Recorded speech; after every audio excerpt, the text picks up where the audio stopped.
বাবা বেরিয়ে এসে দেখো কাকে এনেছি। কাকে এনেছে? কি হলো বাবা, তুমি কি এনাকে চেনো? না, কে এনে? তুমি চিনবে কি করে? রাতে নৌকা বন্ধ বলে নদীর ঘাটে বসেছিল, তাই আমি ওনাকে বললাম চলুন রাতটুকু আমাদের বাড়িতে থেকে সকালে চলে যাবে। আসুন, বাবাও ঘরে থাকে, আপনি এ ঘরে থাকবেন।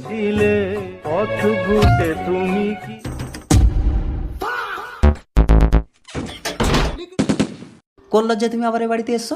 মনে পড়ে তোমার আজ থেকে 20 বছর আগে ছেলে জন্মানোর সাথে সাথে আমার কাছে ফেলে দিয়ে তুমি এ বাড়ি ছেড়ে পালিয়ে গেছিলে। আর সেই ছেলের হাত ধরে এ বাড়িতে আসতে তোমার লজ্জা করলো না? দয়া করে চুপ করো, ছেলে জানতে পারলে আমাকে খারাপ ভাববে। এখন ছেলে জানতে পারলে খারাপ ভাববে না?